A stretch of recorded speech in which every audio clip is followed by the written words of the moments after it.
The basketball gods gave us this opportunity, but they're not going to give us the win. We're going to have to go earn it. We're not going to chase a little crystal ball to tell us that we've got character and we've got winners.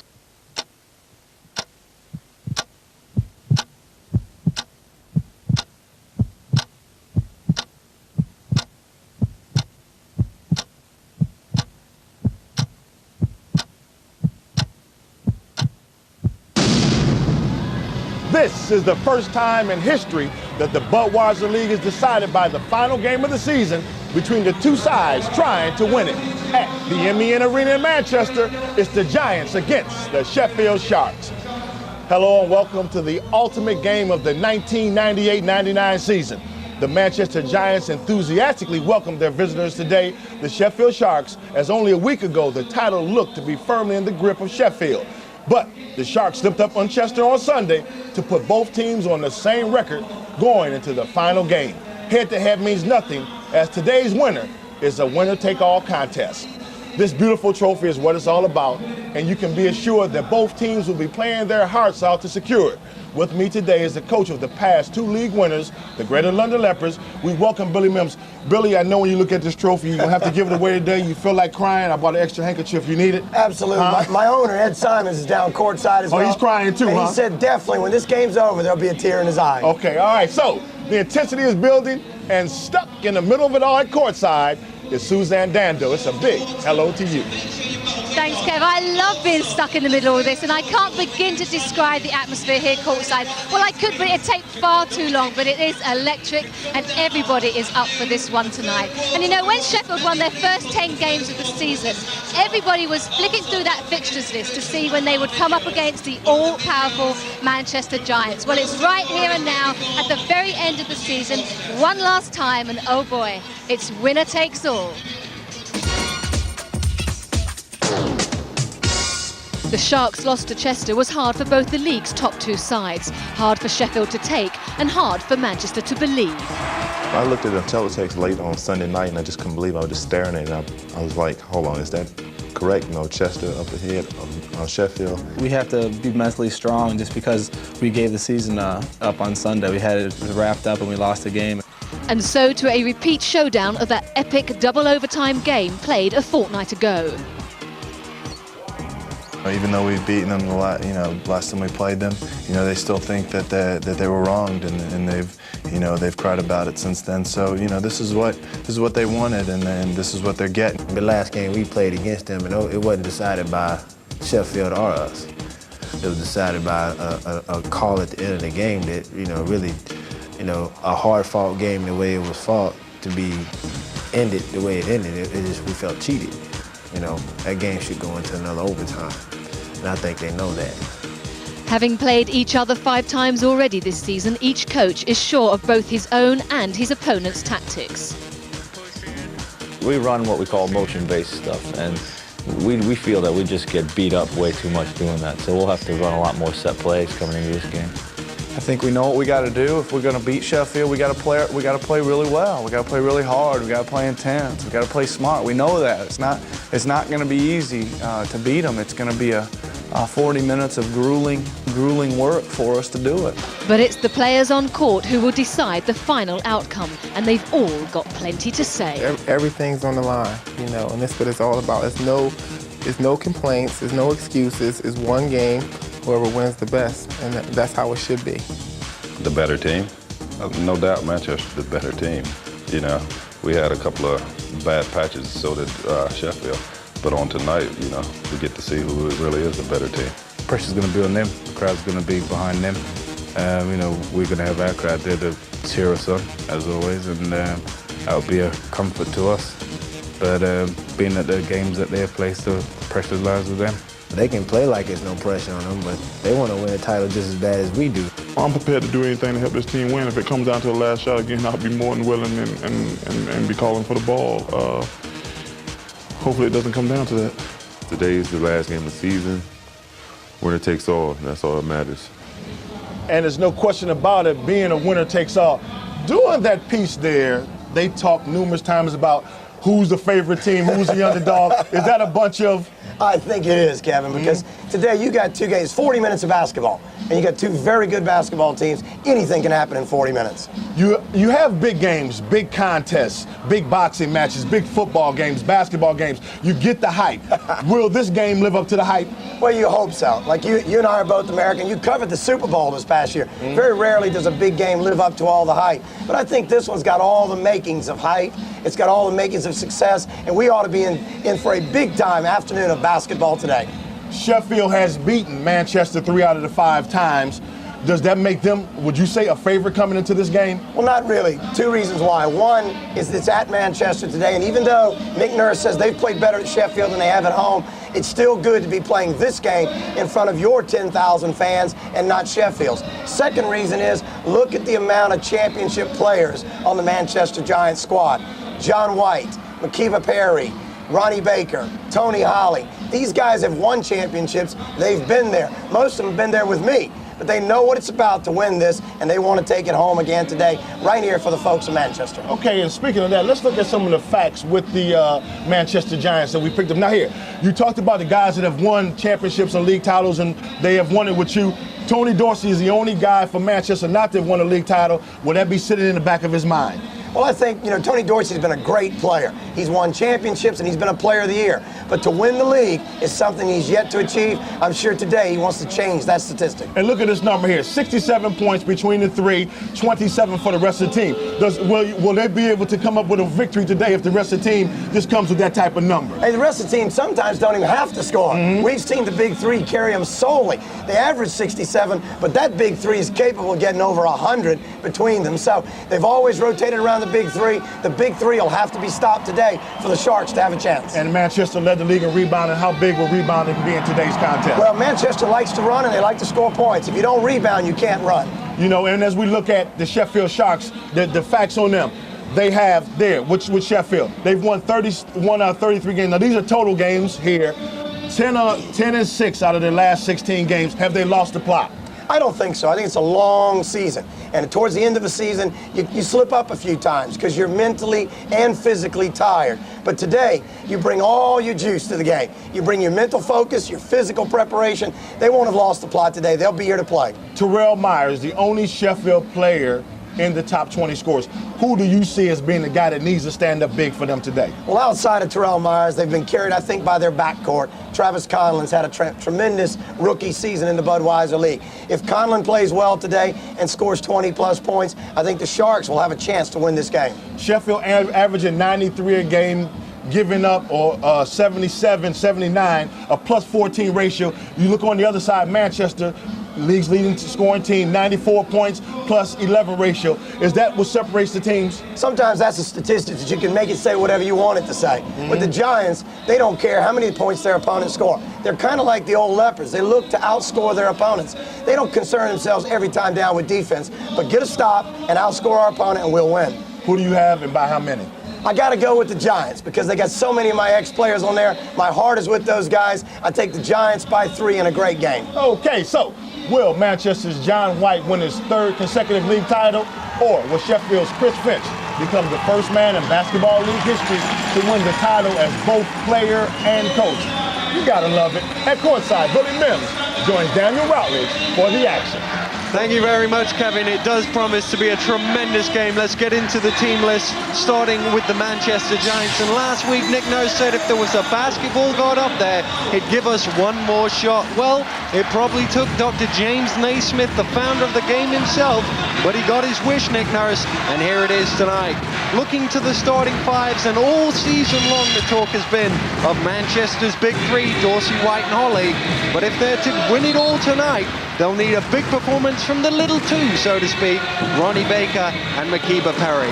To the Sheffield Sharks, and Sheffield were within minutes of lifting the title last Sunday. How they mentally lift themselves up from that bitter disappointment will probably decide who lifts the trophy at the end of the game. To the starting 5, and Peter Scantlebury makes his 500th league appearance tonight, but it's swapped that accolade for a winner's medal. You can be sure of that. Terrell Myers will be key, but his teammates have to step up if the Sharks are to win their second title. Well, they say the Budweiser League season is a marathon, not a sprint. If that's the case, the two front runners have done the 26 miles. They're in the stadium. They're on the running track. It's a flat-out sprint to the line, Billy Mims. Oh, what an atmosphere we've got here in the arena today. This is big-time British basketball. And the Manchester Giants in white come up with the first possession in the title decider. Dorsey going inside. Out to Ronnie Baker. White in the low post, his double team, gets it out to Baker, he lines up a three. That one's too long, rebound to Todd Crawford. The Manchester Giants bookies favorites by 2, Billy Mims. You said 3. Well, you know, I always like that 3-point differential because it gives the Sharks a chance to tie, you know, for that overtime. Traveling violation called underneath on Wilbur Johnson. We also, you see on that play, we get a call made by Will Jones. We've got 2 of British basketball's best as we watch Will Johnson travel. 2 of the game's best referees today, Will Jones and Keith Bruce, and I'm looking for excitement. White in the corner for 3. John White with a big 3 from the corner. I've seen him do that an awful lot in his last 2 championship seasons. And I tell you what, John White is a man on a mission. When you give him a big game, he produces. Conlon going to the basket, laying it in off the glass, and the Sharks have their first score of the game. There's another look at it. Good strong move. White again for 3. This one's long.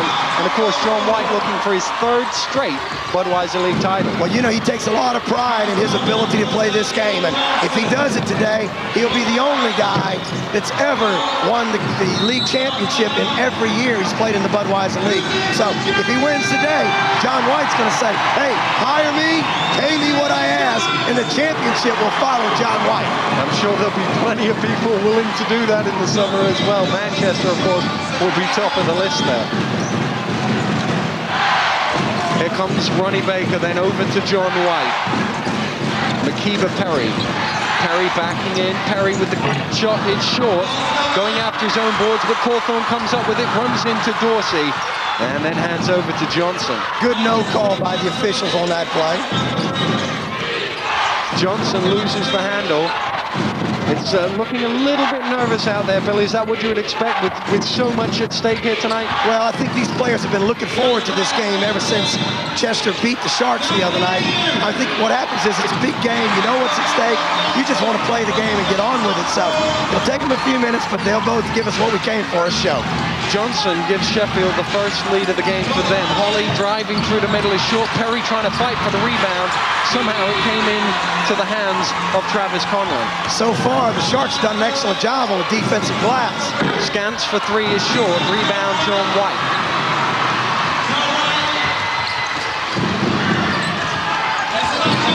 Stolen away by Terrell Myers. He's got Baker to beat. He goes past him and draws the foul from Ronnie Baker. That's probably a good foul by Ronnie Baker there, because if he does it, if he lets Terrell Myers turn the corner there, Terrell's got to lay up the sure 2 points. Now the Sharks got to bring it in and earn the possession. Here we get a good look at it. You see, Ronnie's just holding Terrell on the hip there.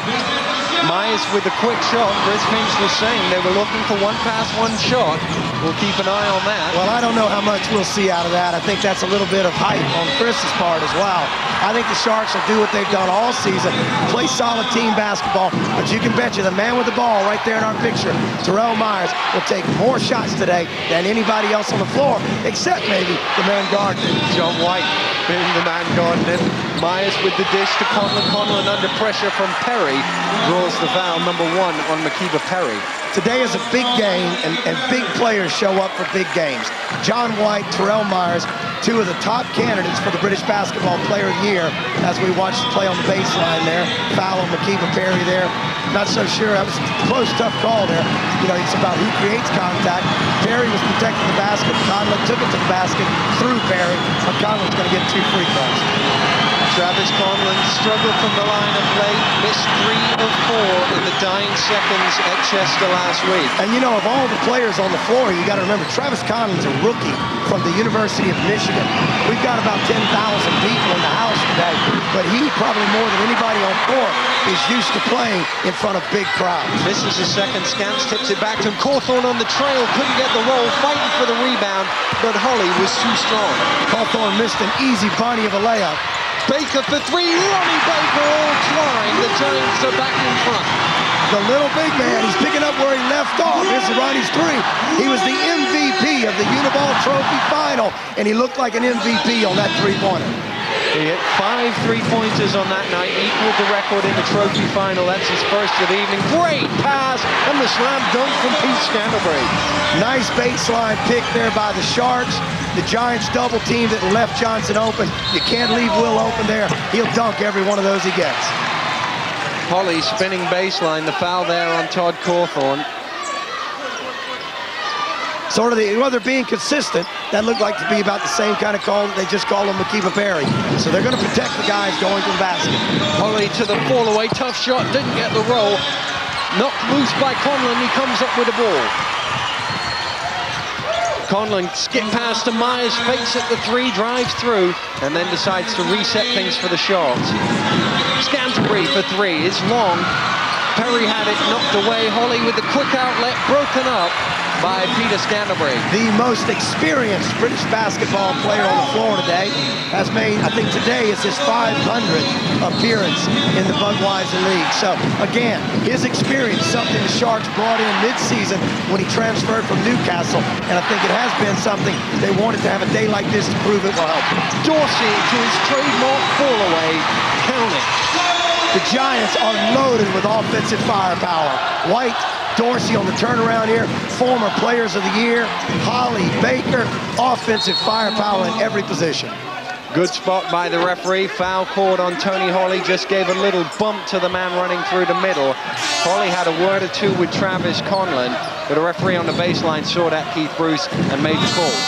Keith Bruce is telling down there, I don't want to see it, I don't want to see it. So, again, I think the officials from the start of this game have dictated the way this championship decider is going to be played. They're calling it tight, and they're staying on top of the game. Myers from deep, in and out. Johnson going after it, tipped it off a Giant, and it'll be a Sharks ball. That's an excellent out-of-bounds play that the Sharks run for Terrell Myers. Believe me, I've seen him knock down a lot of those this year, and they're going to, they haven't hit one yet. They got too many good shooters. McKinney, Payne, Myers, Cawthorn. They'll get their three-point shots falling before it's over. 0 of 5 thus far this evening. Myers skips it round to Payne, looking for the first 3. Count it! They've got too many good shooters. There's Chris Finch looking up at the clock, and that's why he brought Michael Payne into the game, just to do exactly that. He replaces Scantlebury, knocks down a 3. Dorsey replies at the other end with a 3 of his own, and there have been some long shots going up thus far. Hey, it's a shootout at the Manchester Evening News OK Corral.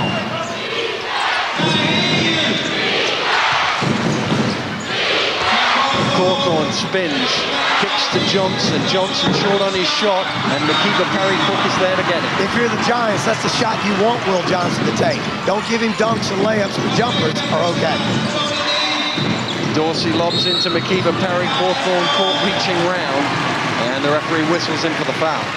And that's, kind of an inconsequential foul because the Giants are going to take the ball out of bounds.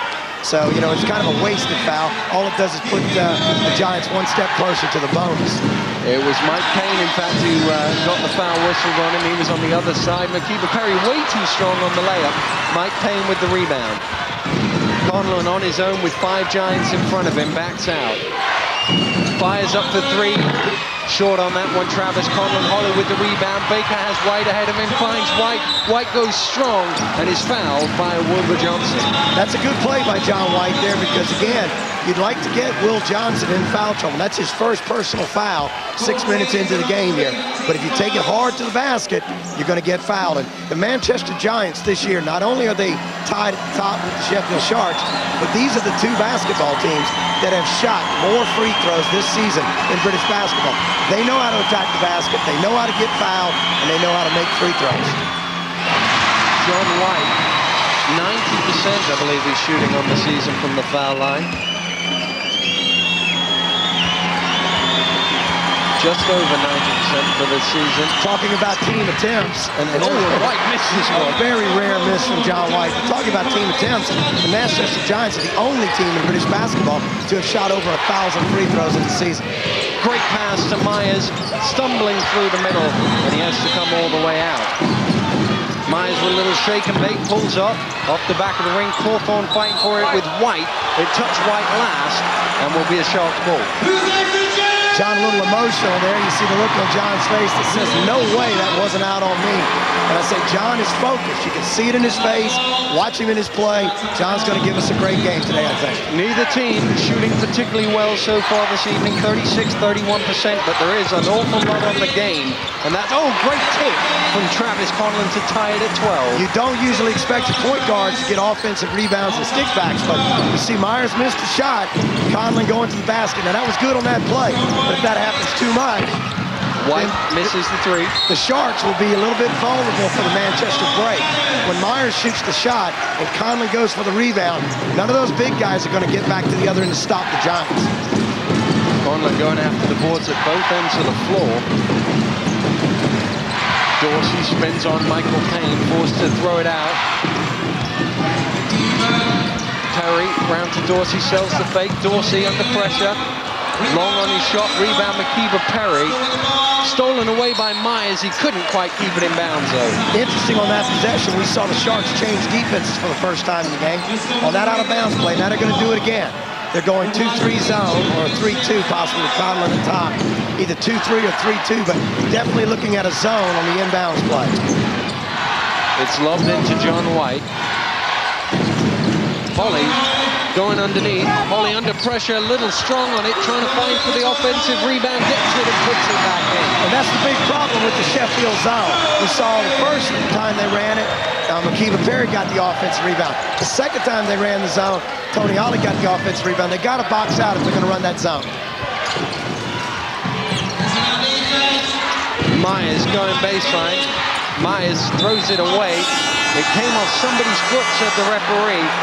And Ronnie Baker was suggesting it was Will Johnson's foot. The referee thought otherwise, and it'll be the Sheffield ball from the end. We just took a look there. We see Ronnie Baker here.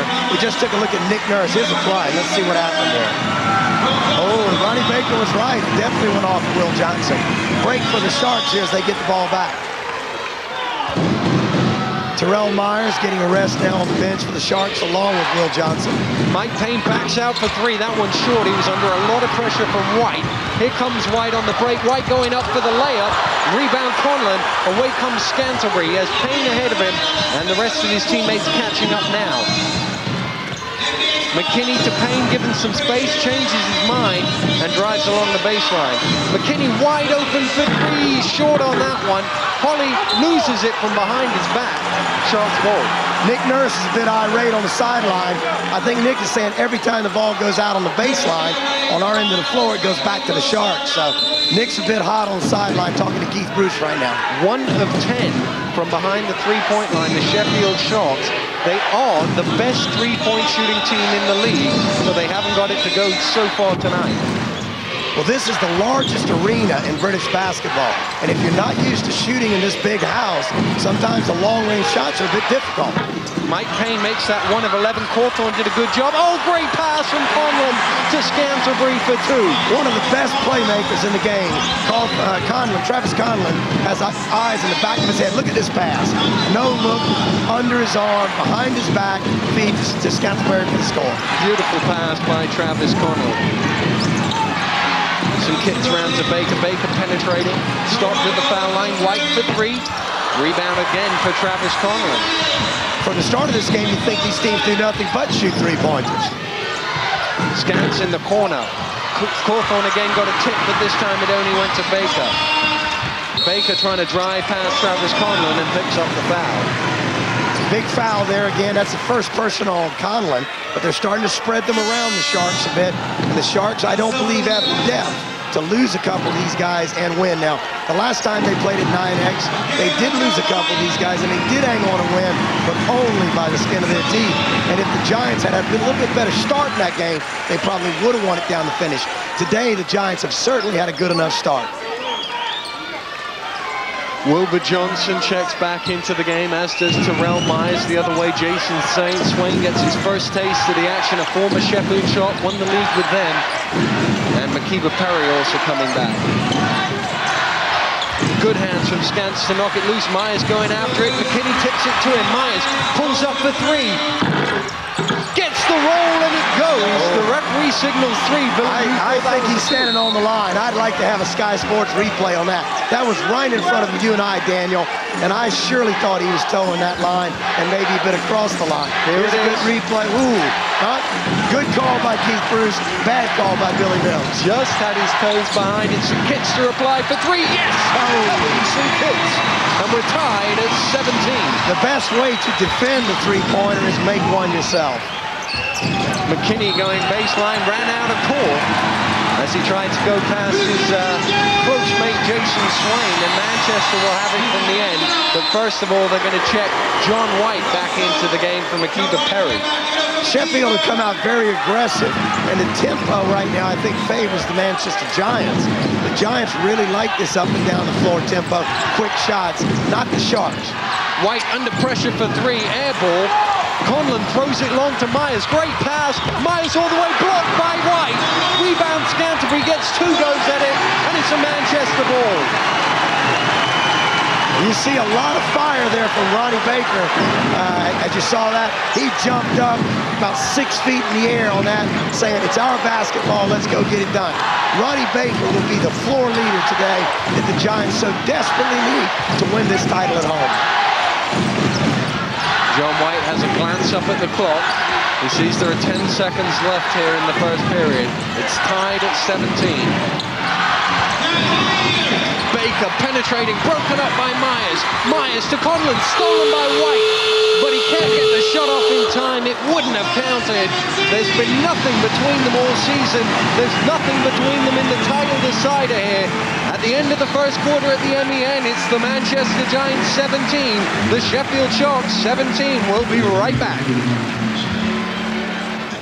Thank you very much, Kevin. Straight into the match tracks, and the thing that leaps out at me off the page is the poor shooting from three-point land by Sheffield. Yeah, but we've shot 22 three-point attempts in the first quarter. This is downtown basketball. The Sharks have been the best in the country. The Giants certainly one of the best, and I think we'll see a lot more shot, and I think the Sharks will get better.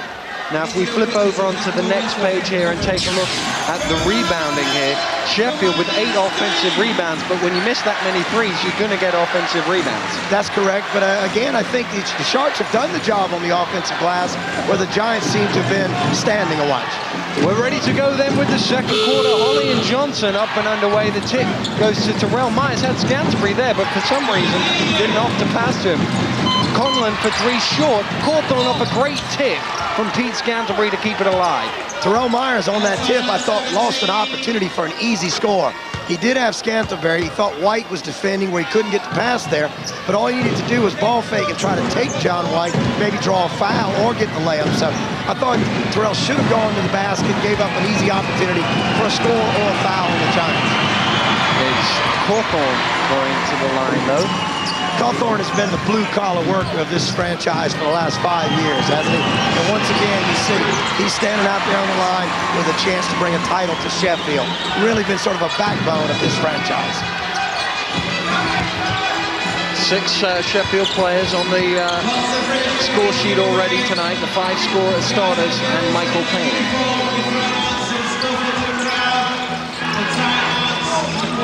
Holly in the post. Stolen away by Terrell Myers. Myers has Conlon with him. Finds Conlon. Conlon going up is fouled by John White. And he'll go to the line for a couple. Now, see, that's what you have to do there. You need to get 1 or 2 of the big 3 in foul trouble. That's only the first foul on John White. But, you know, as the game wears on, you attack the basket more and more, you'll get some of those opportunities. John White and Tony Dorsey play aggressive defense. Therefore, the more you attack them, the more chances you have to draw fouls. 9 fouls in the game thus far as Conlon misses the first. We got 5 against Manchester, 4 against Sheffield. Nobody has picked up 2 fouls as yet. Conlon, 50% from the line again on his second trip. Well, on the season, he's struggled a bit at the free throw line as well. He hasn't been one of the Sharks' top free throw shooters. It's been kind of amazing there because most point guards who have soft touch, great court vision, generally are pretty good free throw shooters. 67% free throw shooter on the season as Dorsey spins. Holly trying to get the tip. Perry comes down with it off the glass.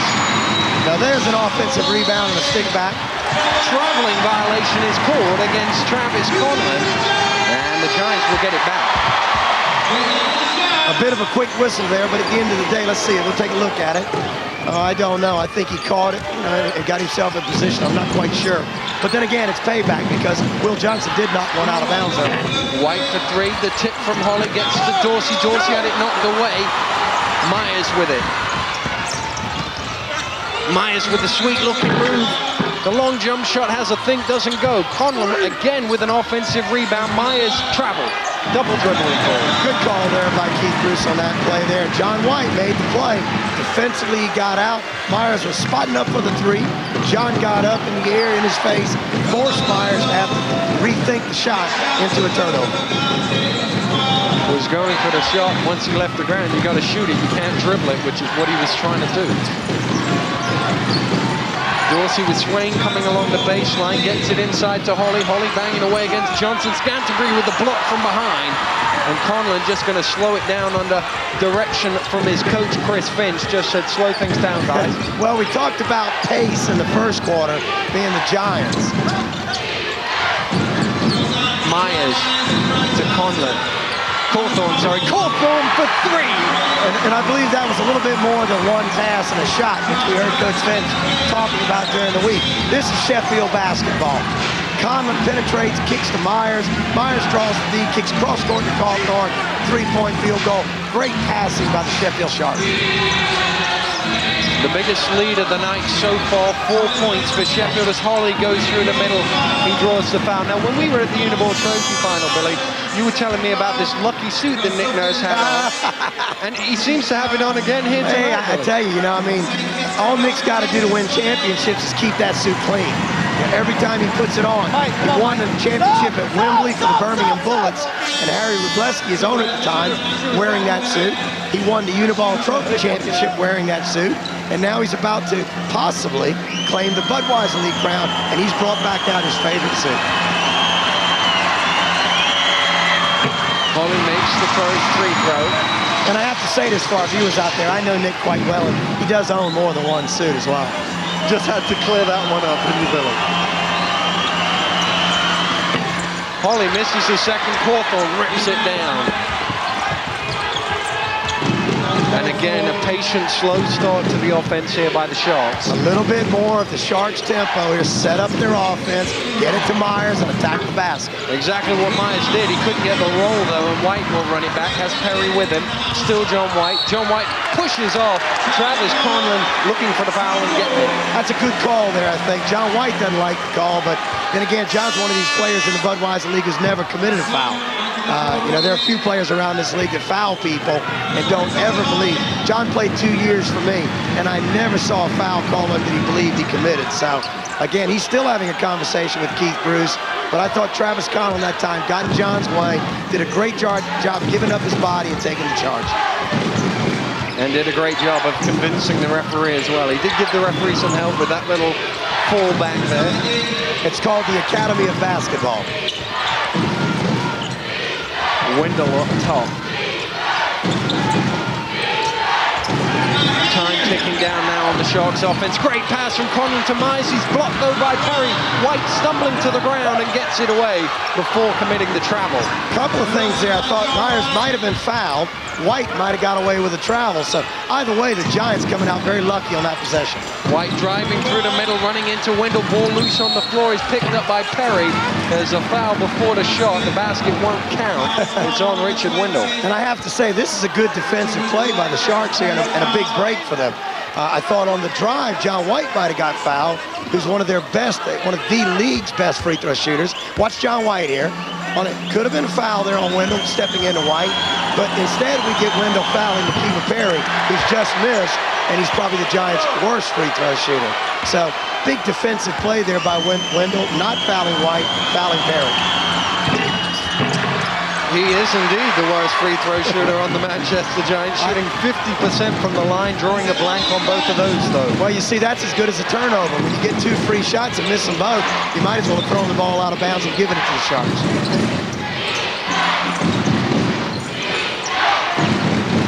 Cawthorn to Myers, great pass, and Myers converts. They do that cut from the top about as well as any team in the country.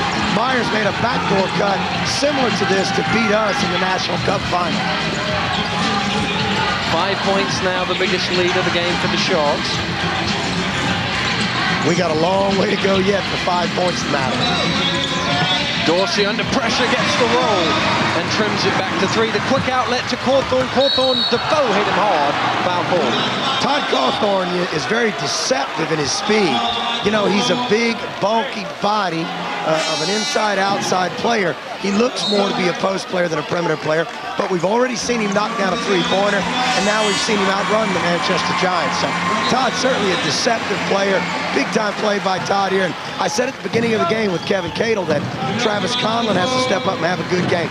But I also believe that, you know, if there's a big 3 for the Sharks, even though they're team-oriented, it's Myers, Conlon, and this guy, Todd Cawthorn. If those 3 can match the big 3 of the Giants today, we're in for a heck of a show. It's been a pretty good show thus far. 14 minutes into the game, it's the Sharks who lead by 4 in the title decider here. Winner takes all, and Cawthorn makes it 27-22 to the visitors. And both of these teams today are playing for the double en route to a possible triple, because the Sharks won the National Cup by beating us. The Manchester Giants beat the Derby Storm in the Uniball Trophy.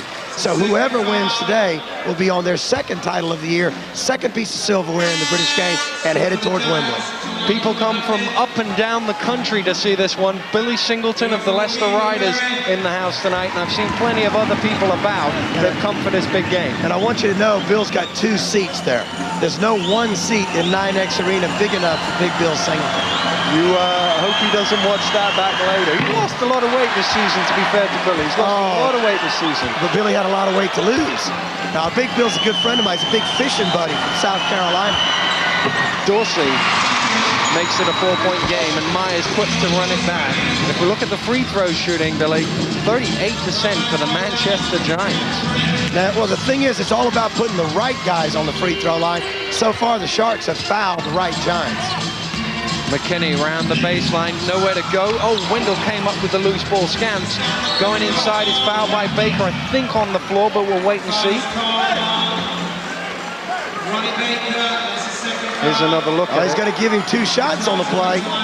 I don't know about that either. He's going to get 2 shots, and I don't believe they're in the penalty. They are in the penalty, in fact, so he will get 2 shots. It is a penalty. He wasn't going to give him 2 shots unless it was Nick Nurse not happy with things on the sideline there.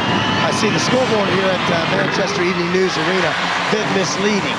It has the Giants marked for penalty and not the Sharks. So the team fouls do reflect more on the Giants, but it has the Giants in the penalty when it should be the Sharks. It's a 6-point Sheffield lead. We were level at the start of this quarter, so it's been a good start here as Pete Scantlebury goes to the bench for the Sheffield Sharks. And Chris Finch has done a good job here in the first half, the first and second quarters. We take a good look at Chris in his nice white sweater today. You know, he's done a good job of rotating his squad. He's got Richard Wendell in the game. Payne and McKinney have both been off the bench. Some kicks for 3, too long on that one. Holly cleared the space, and John White got the rebound. And now you're fouling the wrong guy there. Even though he's missed one already, I think John White is probably, what is he, 2nd or 3rd in the league in free throw shooting? 3rd. And he's making about 90% of them, so.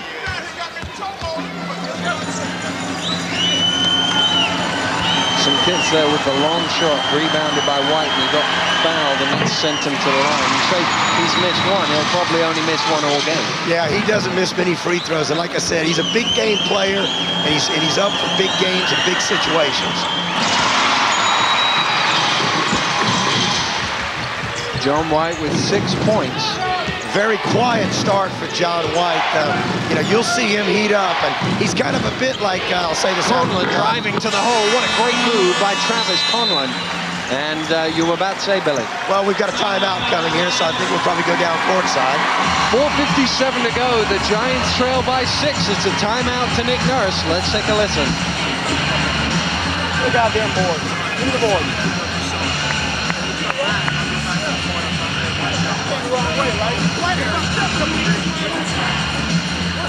Hey!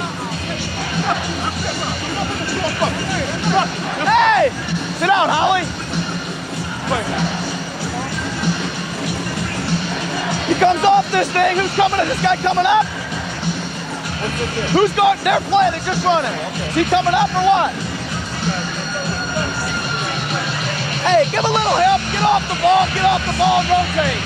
We can't let him turn the corner and go. Dorsey, where's he going? Up? Your guy here. Who's guarding this guy? He's guarding with the window. Come on, put your window. Get the block. Hey. Just talking about the plays there, Billy. He's worried on the defensive end about Sheffield, what they're running. If we look at the shooting stats here tonight, not the sort of numbers you would expect from the number 1 and 2 teams in the league. Well, the misleading thing is Manchester from 2-point range, and that shots inside the arc are shooting 29%. I think it's a credit to Sheffield's defense, though.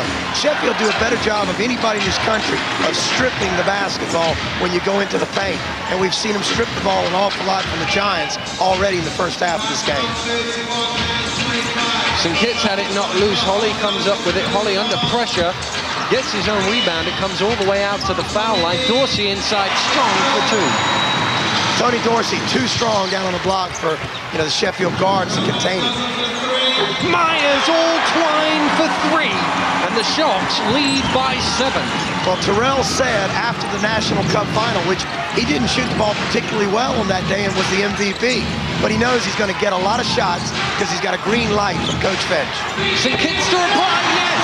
And the Manchester Giants seem to knock one back whenever the Sharks hit one. I'm telling you, this is going to be a 3-point shootout. A lot of great shooters on both ends of the court, and they certainly are not afraid to shoot the 3 today. 9 3-pointers between the two sides thus far. 5 for Manchester, 4 for Sheffield. Myers looking for the 5th, yes! Count it! Make it 5 for the Sharks and 5 for the Giants. And Terrell Myers, you can't give him that kind of room. Kevin St. Kitts playing back off of him. You're better to force Terrell to drive. You give him that kind of room, you're going to pay. Let's see if the Giants look to reply with the 3-pointer here. No, they're going inside to Dorsey. Dorsey strong again to the basket. You know, today's game, we're going to have to watch it closely as we go through this. This is not only a battle for the league championship, it might even be a battle for player of the year. I think John White and Terrell Myers head-to-head today, 2 of the probably front-running candidates, and I think whoever wins this game today will probably get the nod. Myers lost it off his own foot. Here comes John White out on the break. White going up, blocked by Todd Cawthorn. He told him about it too, but the foul was called. Well, I think Todd Cawthorn said he got all ball. We see if you read his lips here, Cawthorn says all ball. But again, John White knows how to draw fouls. Cawthorn probably was right, but John's going to shoot 2 free throws. Well, Chris Finch has now called a timeout. Let's go down and take a listen. Hey, that's all right. Here we go. Listen. Why don't we try fronting him? Because if we're in the zone and we front him, we got the man there. Work harder to front him, okay? Or force him out there. All right, one of the reasons we can't deny is they bring a guard out here. We're denying White. They just pop the guard right here. You know what I mean? Okay. Huh? Listen, and down there, okay, you guys are both out, but you're standing there looking at each other in that area. Okay, what offense are we in? 4 out or open? Okay, this time coming around. There's a huge crowd in the house here tonight, Billy Mims. They've come from Manchester, they've come from Sheffield, and they've come from around the league to see this title decider. Well, there's no question this is the game of the year so far in British basketball. The 2 league frontrunners head-to-head in probably the most beautiful indoor arena in the English game. I wouldn't say probably, I'd say definitely. Well, a few other people would probably like to say they got a nice place too, but this is certainly a palace for basketball. John White then will go to the foul line with a chance to trim it to just a 3-point ball game.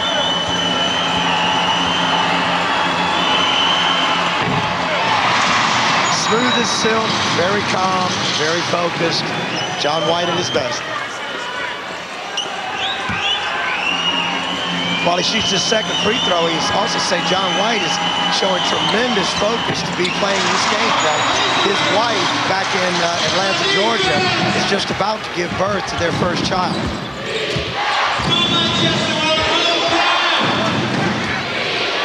Conlon off the high pick and roll to Johnson.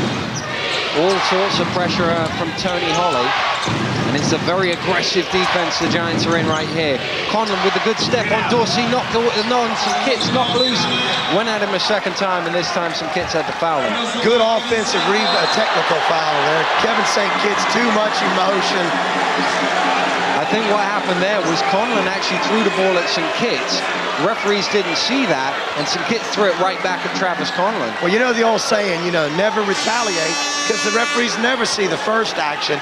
They always see the retaliation. Now the referees are going to have a chat about this. And well done, the referees spotted it, evened it up, tees on both of them, and you can't throw the ball at each other, which is what they were doing there. I'd like to see a replay. Wonder if we've got that captured. You know, it'd be a good example, see what happened on that. Because I saw Conlon go up and get a good foul. Here we go, let's see. Here's the Sky Sports cameras at their best. Conlon misses the first shot, gets it back. Now he's gonna turn and take the ball to St. Kitts. He gets fouled. Oh, he flipped it at him. I mean, I don't know if that's a technical foul. That's a bit unfortunate then for Travis Conlon. That's not flagrant. But the one coming right back there. And that's almost a joking situation. It says, hey, I got to the bucket, you foul me. I think very unfortunate technical foul there on Travis Conlon. There's a lot more bantering and a lot more taunting that takes place in a game than what we just saw there. It's going to cost 2 free throws for against the Sharks.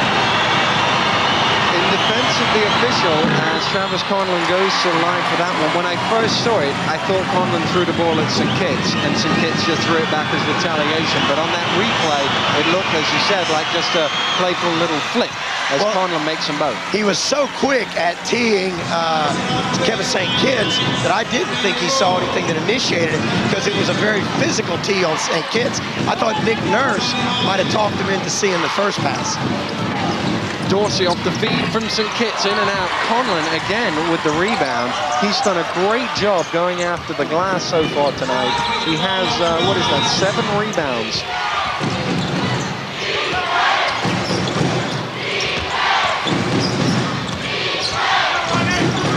Myers pulls up for 3, short. Scantlebury going after it, not loose by Dorsey. Payne and Windle falling for it, and somehow they both missed it. White came up with it.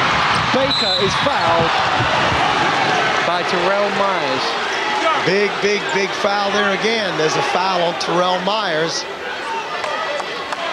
That's his first personal foul, but now, as we talked about the big 3, all of the Sharks' big 3 have at least 1 or 2 fouls on them. Ronnie Baker will go to the line. Makiba Perry is ready to check into the game, but he'll have to wait because he wants to come in for Ronnie Baker.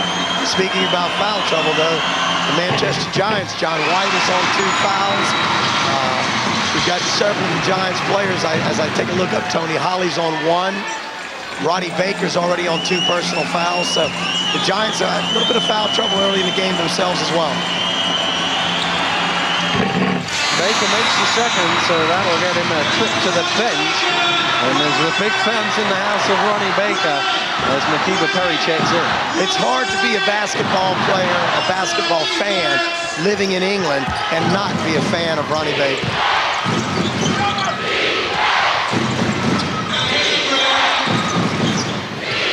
Scantlebury looking for Myers coming round, but great defense from John White. There was an offensive foul on Richard Windle, illegal screen.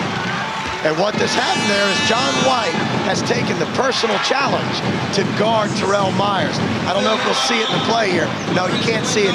It took place out. What Richard Windle was trying to backpick John White to get Terrell Myers open. John White is just pounding Terrell Myers. And we'll see if that has any effect on John's offensive game, because he's taken the personal challenge to try and shut down Terrell Myers. Holly from the foul line off right. And again, Chris Finch telling his team, let's get into a set offense. We're not in a great hurry. Let's do what we've done all season. Well, you know, the first quarter, as I said, was up and down, and there was nothing in it, 17-all. The second quarter has been more the pace of the Sharks, and it's also been the Sharks who've led the entire second quarter. Conlon looking to go past Holly, keeps going all the way, fires long, rebound, Windle, gets it to Payne. Payne, short, air ball. Again, Windle trying to save it, but he just ran out of court. Bad decisions there, a couple of bad decisions. Conlon almost gets called for an offensive foul driving the baseline. Wendell rebounds, gives it to Payne. Payne takes a quick shot. The Sharks could easily have kicked the ball back out. They had a new 30 seconds with the offensive rebound. Run another play, get yourself organized, and get the shot you really want. Payne not only missed the shot, but it was so quick, I don't think any of his teammates realized he was shooting it. Therefore, they weren't in position for the offensive rebound. There's the rebounding statistics. There's been an awful lot of rebounds, but it's not quite been the high shooting percentages that you would expect with these two teams, Willie. Well, in Sheffield, you know, Manchester Giants, one of the league's best rebounding teams, but so far the rebounding has been all Sheffield Sharks. Swain to Dorsey. Dorsey stumbling, gets it to St. Kitts. White under pressure for three, off the backboard and tipped all the way out. Great play from St. Kitts to tip it to White. Kevin St. Kitts, a veteran British basketball player. St. Kitts getting inside to Dorsey to the flick. Falling off balance, he flipped it in for two. And it's a one-point ball game with 37 seconds left to play. We got a timeout called by Chris Finch of the Sheffield Sharks. Let's go down and take a listen. We want to say one. Yeah, we want to say one, two, one. Hey, we're all right. We're all right. Okay, hey, let's come down. Let's run special. Okay, but let's look for the other things out of this. We don't have the obvious penetration or the kick to the corner guy and the guy back. All right, Pete, you go in here and duck your man in hard. Oh, no, Bam, you're in. Okay, Pete, you're on the wing out here, all right? No, wait, you're out. Mike, okay? Terrell, this is you, okay? Mike, you're in this wing. Duck your man in, all right, if we get it coming back this way. You know what I'm saying? Yeah, they're going to double. Right. Maybe if he's stroking, take a step in, duck in, corner. All right, let's go.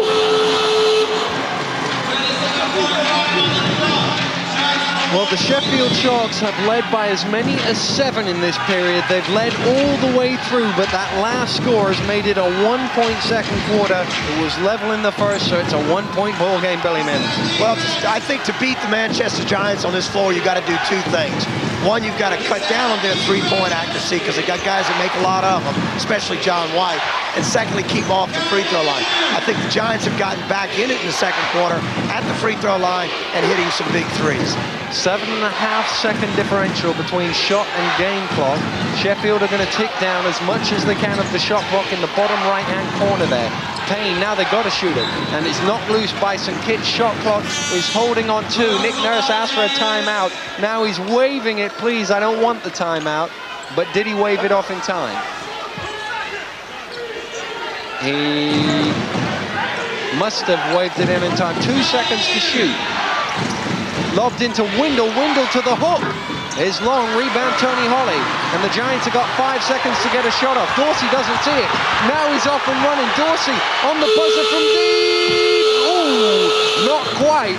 The Sheffield Sharks had a tremendous start to this second quarter, but the Manchester Giants have trimmed it back to 1. And we have a great second half in store for you. The Giants trail by 138-39, but it can only get better from here. Stay with us. We'll be back right after this break. Our busy weekend of live sports continues on Bank Holiday Monday. There's live football at midday, Grimsby against Norwich. At 12:30, there's live Super League Hall versus Sheffield.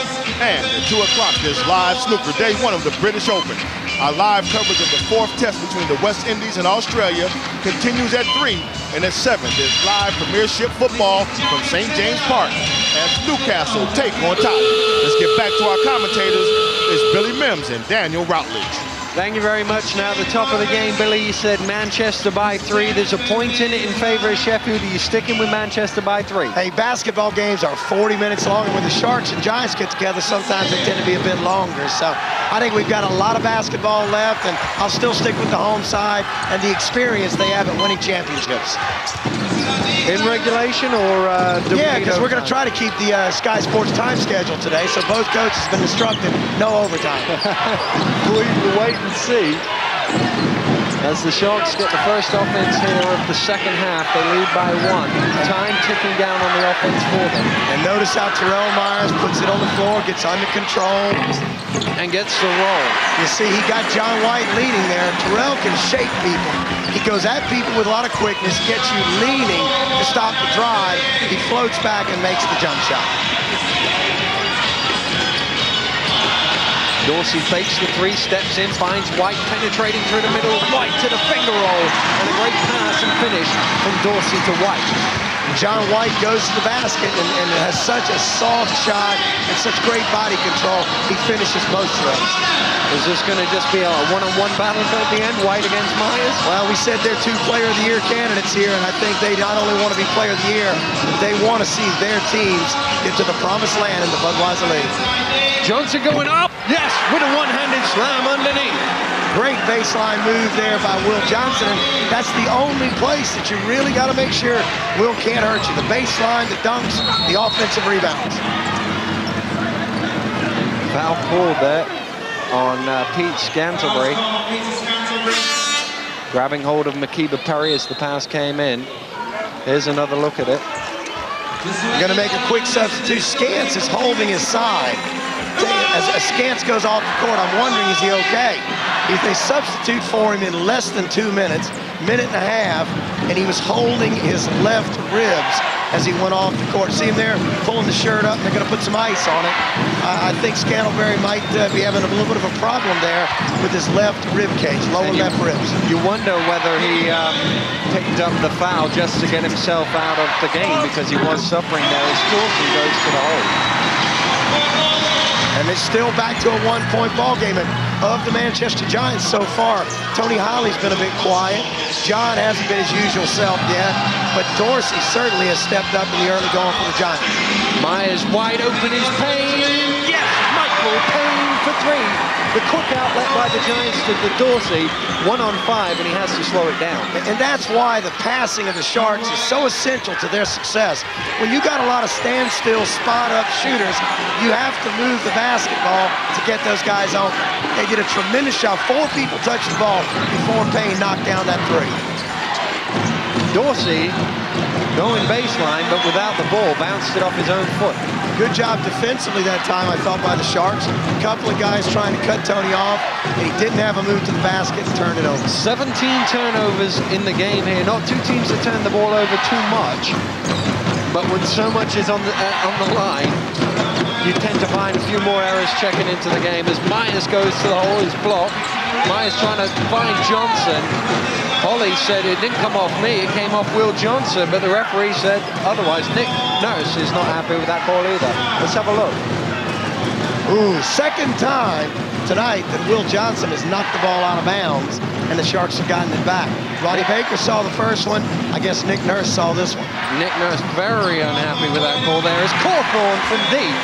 And you see, that's what happens. You know, sometimes, unfortunately, officials do play a big part in games. They missed the call there. The missed call resulted in a 3-pointer by the Sharks and a 6-point Sheffield lead. Perry looking to go to work on Johnson with the spin off the glass and converts. Makiba Perry, only his second field goal of the game, but a big one down low. Nice turnaround, and that's where Makiba can score from. The year he played for me, whenever he got the ball down on the blocks, he was very successful in turning and hitting that little short bank shot. Only 3 rebounds so far for Makiba Perry. It's a quiet night on the rebounding front for him. Well, overall, he does average double figures. Overall, he's 3rd in the league behind Rico Alderson and my own Tim Moore.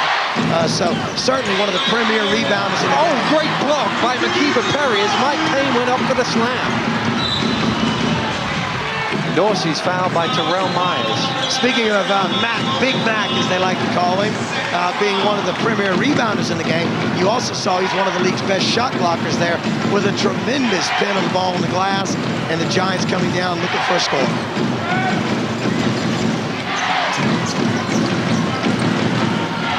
Baker running past Myers to Holly in the corner. Payne with the boards. And Tony Holly's still a bit quiet, but if you remember in the pregame, Cawthorn off and running his foul. Counted! What a tough play by Todd Cawthorn. There's the blue-collar Sheffield leader. He plays in a steel town, and he plays with steel sometimes. Todd Cawthorn's strong move to the basket, draws the foul and the and one. I was about to say about Makiba Perry being, Tony Holly being still a bit quiet when he missed that last shot. That's the second foul on Tony, and Tony only has 3 points in the game so far.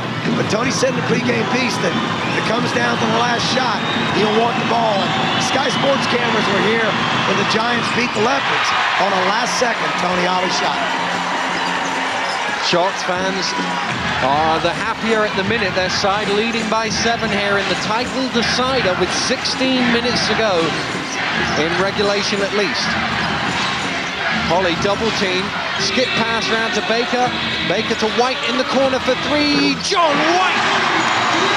Great assist by Ronnie Baker. Baker was open, could have taken the shot, but he spotted John White out the corner of his eye, and John makes the count. It just seems, as there's a foul called,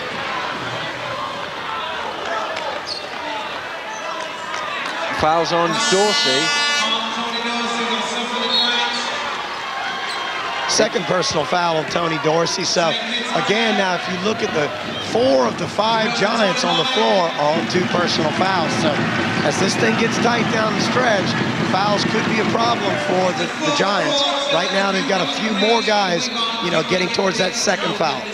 Here's an update on Scantlebury. If you look there, he's still got ice on his ribs there. He is struggling at the minute. Hey, I'm sure he'll be back though. Hey Dan, after you've played 500 games in this league, you're bound to have a few bumps and bruises. Nice move by Myers. Didn't quite have enough juice on the shot.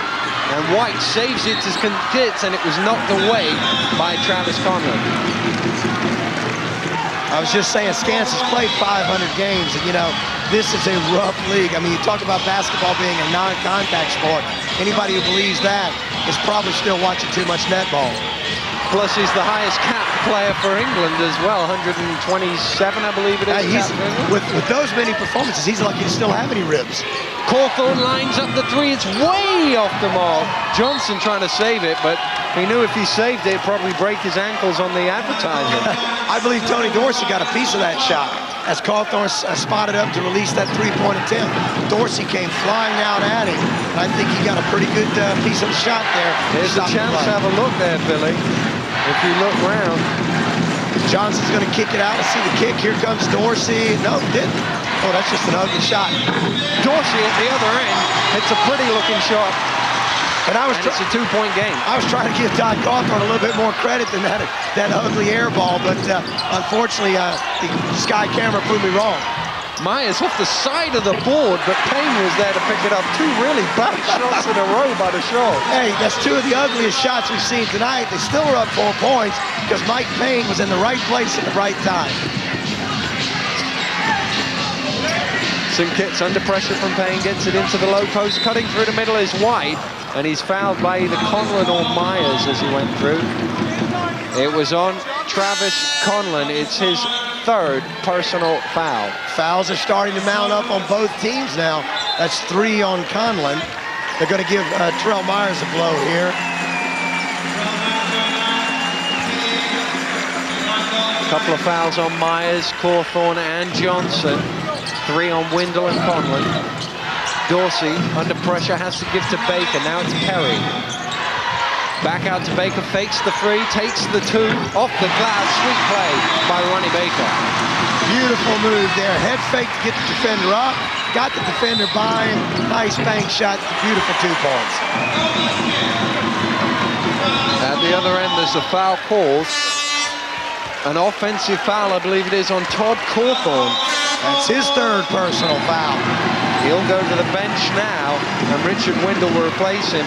Now the foul's starting to mount up against the Sharks, Billy. Well, the other thing is that's the 4th team foul against the Sharks. So for the next 4 minutes of this third quarter, the Giants are in the bonus. Every time they're fouled, they'll get 2 free shots. Baker into the low post, Dorsey to that turnaround, and there's no way of stopping that. And he ties the game at 53. Vintage turnaround from Tony Dorsey. It took the Sharks 4 minutes to build a 7-point lead. It took the Giants 2 minutes to erase the 7-point lead. A lot of offensive firepower in the house tonight. Conlon to McKinney for 3. McKinney replies with a 3, and the Sharks are back in front. And I believe he is still the top 3-point field goal shooter in the Budweiser League, and there he gives us a good reason why. 8 lead changes in the game thus far, a lot of them in the first quarter. Stumbling through the middle is Dorsey. Will it count? No, says the referee. I have to say this, Dan, this is how impressive Ian McKinney's 3-point shooting has been this year. As we watched, he got fouled on the floor, extra step, kept going. Foul number 4 on Travis Conlon. That could prove to be crucial in the Sheffield chances today. I have to say this. Here's the foul trouble here. And we talk about the 4-3-3 for Sheffield. A lot of the Giants on 2, a lot of fouls mounting up. The team, I think, that stays out of foul trouble in the final quarter of this game, and the team that shoots the most free throws will probably win this game. Dorsey at the line shooting free throws way short. I have to say this about Ian McKinney's 3-point shooting. So impressive this year behind the arc. He's shooting almost 55%. That's better from 3-point range than Makiba Perry shoots from the free throw line. Dorsey misses them both, and Terrell Myers comes up with the rebound. Well, to win championships, you got to make free throws. So down the stretch, they're going to have to do a bit better than that. Wendell is blocked by Perry, foul called. And the Sheffield fans getting to their feet on that one. They like that call.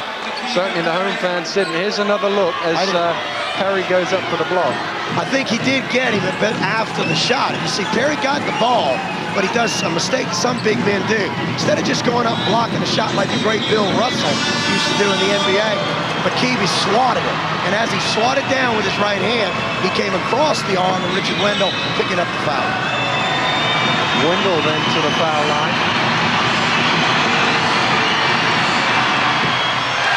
Misses the first. He's a 65% shooter on the season.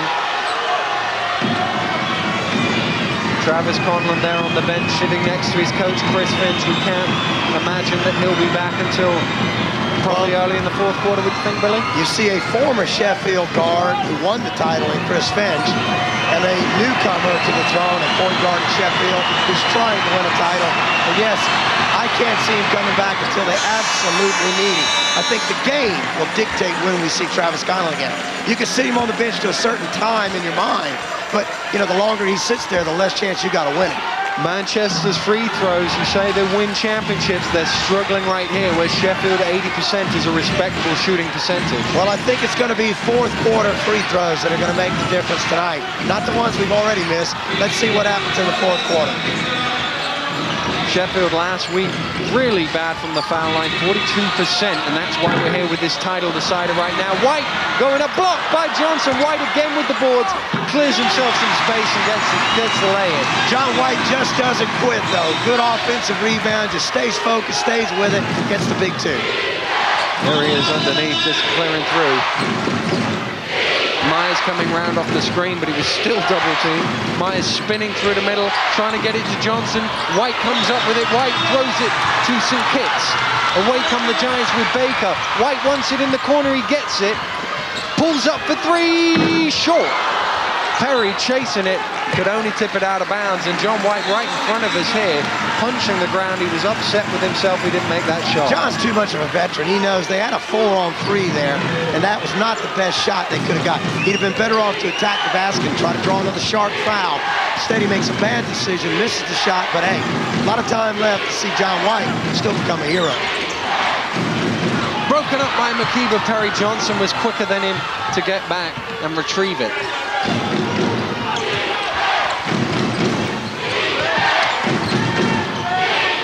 Sheffield now look to take a shot as time ticks away. Myers sells the bait.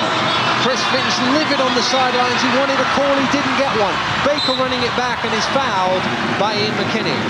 And Baker will get 2 free throws, as we said, because the Giants are in the bonus. Chris Finch very unhappy with that stretch. He thought there was a foul at the other end. There certainly was a foul there on Ian McKinney, and that's foul number 2. And Pete Scantlebury now checking back into the game for the Sheffield Sharks. He's had his ribs iced. He's struggling with it. I think he's only going to play in 2 or 3 minute bursts, but they need him out there. Well, I think here's his experience and his leadership is something that Chris is trying to look for, and Richard doesn't want to. I mean, not Richard, his younger brother, Pete, doesn't want to see this title slip away while he's sitting over there. He's got all summer to ice those ribs down as the England assistant coach. In the meantime, he wants to help the Sharks win a championship.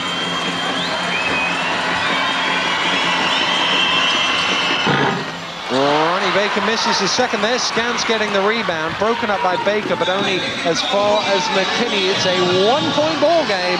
A minute and a half to play in the third.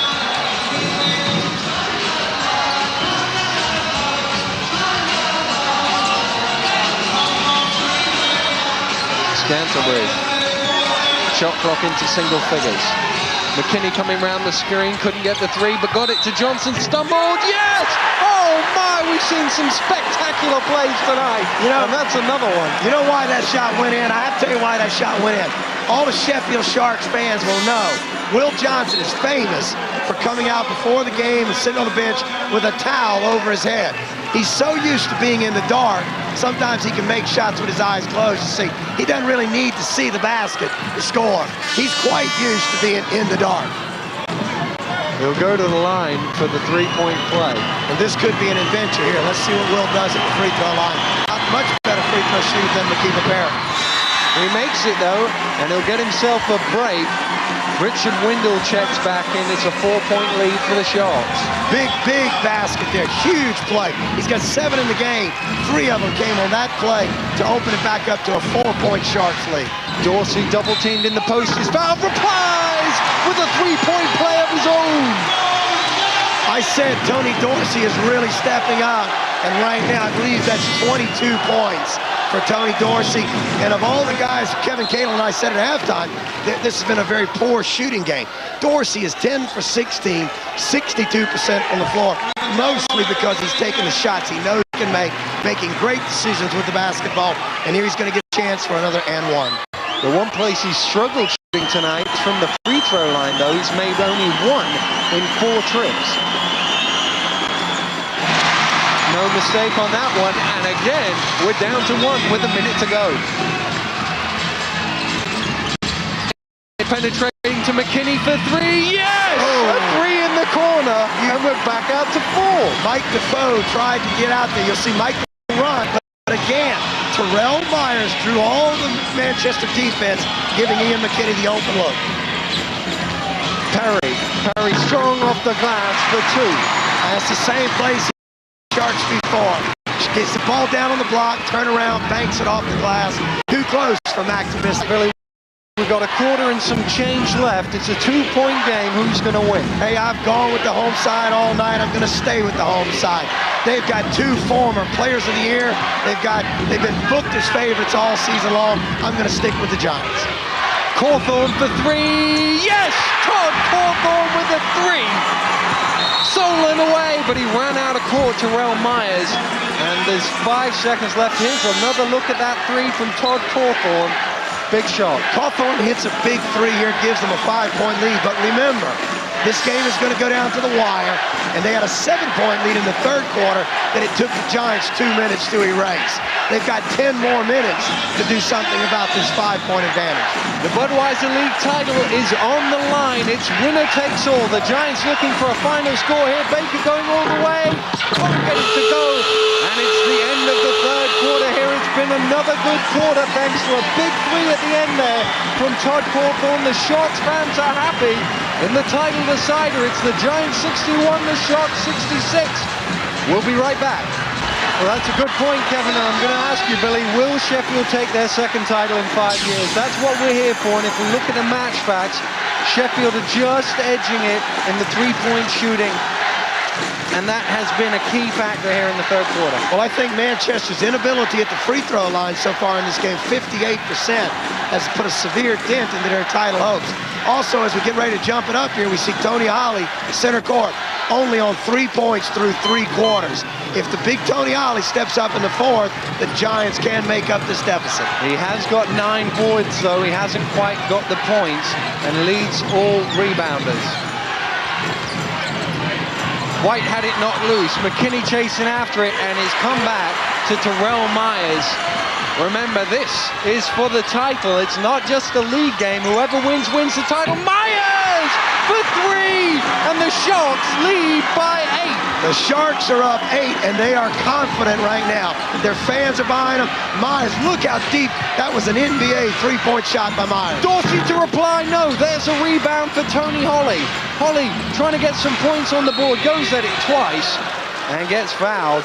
Sheffield leading by 8, the biggest lead of the afternoon here, and Tony Holly's got a chance to do something about it here as he gets fouled.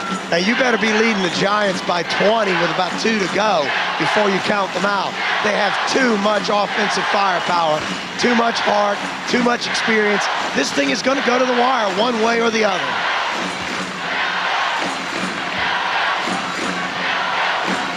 Nick Nurse trying to bring to Manchester their first league title in basketball league history. Brought them their first trophy earlier this season, but can he bring the lead? Holly short on the first, and you talk about free throws. Manchester are struggling. They are now, I believe that makes them, what is that, 11 for 20. Barely over 50% at the free throw line.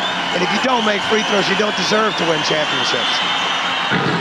Holly rattles on the second, and here's confirmation of what Billy said. 12 for 21 for 57%. That's 9 points that they've blown at the line, and they only trail by 7. Johnson makes it a 9-point game, the biggest lead thus far. Sheffield once again, for the second week in a row, have a hand on the title. Holly, pump fake, great play from Tony Holly. Nice pass from Tony Dorsey to set the play up there. Dorsey drew the defense, kicked it to Holly. Holly finished. 6 points for Tony. Now 3 of them here in the fourth quarter. At the other end, Terrell Myers lost it out of bounds, and back come the Manchester Giants looking to trim it again.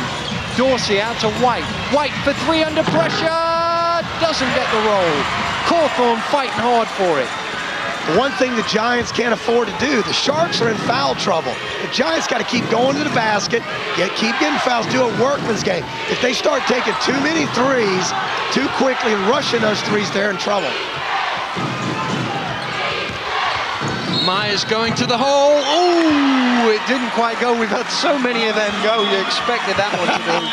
But it didn't, and John White commits a foul. Here's another look, Billy. I believe this is John White's third. Now he's holding him the whole way to the basket. I mean, this is a solid foul on Terrell Myers.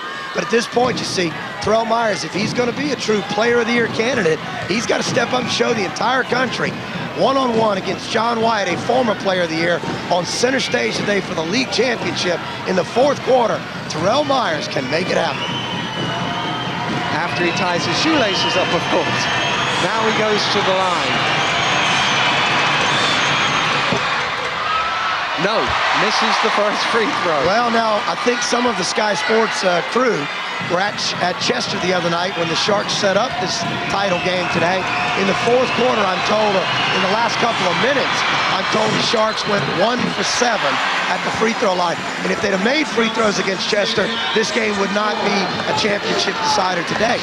So we'll see how they do at the line in the final stages of today's game. Holly with a quick flip pass to Perry. Perry going out, lays it in. Kevin and I talked about get the ball into the middle of that defense. They got it to Holly in the middle, dumped it baseline for the score. Cawthorn for 3 again. Todd Cawthorn pulls it out to a 9-point Sheffield lead. The Giants are walking up the floor right now. 4 of the 5. Ronnie Baker, the only guy that ran down the floor. Giants, their heads hanging a bit. 9 points down, looking a bit tired. Inside again to Perry, he loses it. Dorsey gets it though. Dorsey under pressure, spectacular shot from Tony Dorsey. He certainly has come to win a championship today. That's 11 for 18, 61%, 25 points. Vintage Tony Dorsey. everything going in for him. That was a real tough shot. There's 7 minutes and 29 seconds left. The Giants trail by 7 in the Budweiser League title decider. Nick Nurse has called a timeout. Let's take a listen. Suggestions defensively.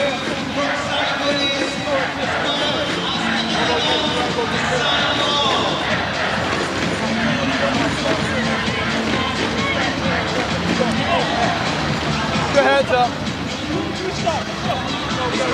Let's go 158 at him here, just give him a different look. They got Myers, Payne, and Cawthorn. And there's 3 of them.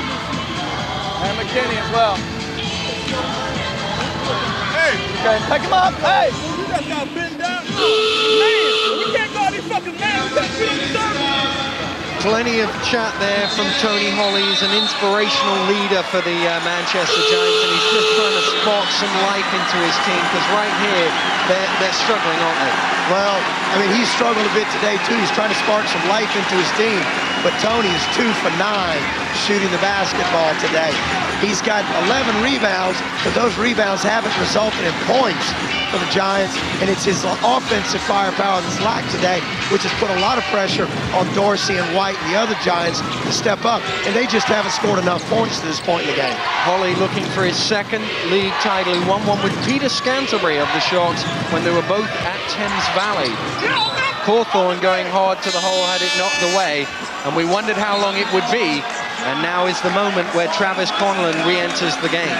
Well, I think it'd be a great motivation now for the Giants if they could get Conlon to commit a foul and foul out. It would be sort of an emotional uplift, saying, well, we got one thing accomplished. But if Conlon's able to play this final 7 minutes without fouling out, then I think the advantage certainly goes to the Sharks. Shot clock holding on 8 as Conlon inbounds to Cawthorn.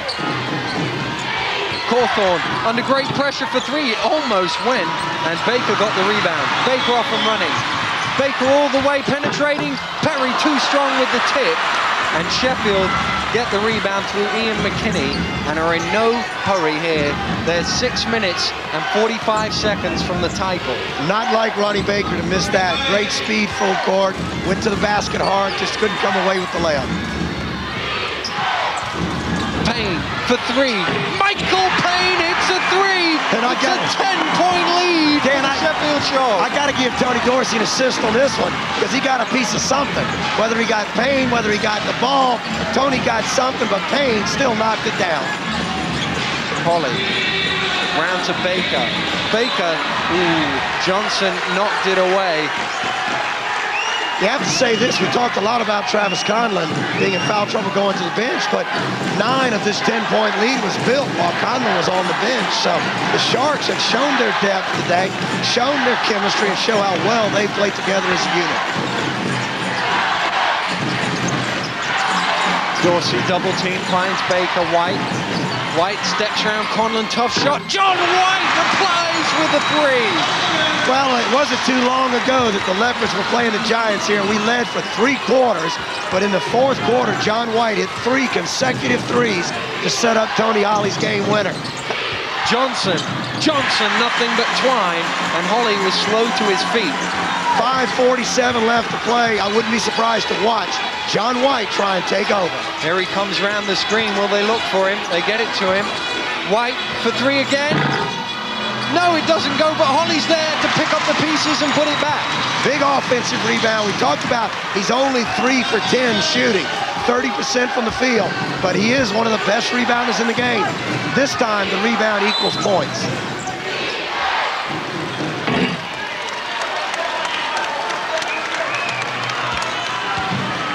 There was a foul called on Ian McKinney, and that's his 3rd. He'll go to the line with he'll go to the bench, with Terrell Myers coming back in. Now, that double overtime game that we've mentioned 2 weeks ago in Sheffield, I was there. Sheffield looked to have won the game in the 2nd period of overtime before John White hit some big 3s. Oh, count it for Tony Holley underneath.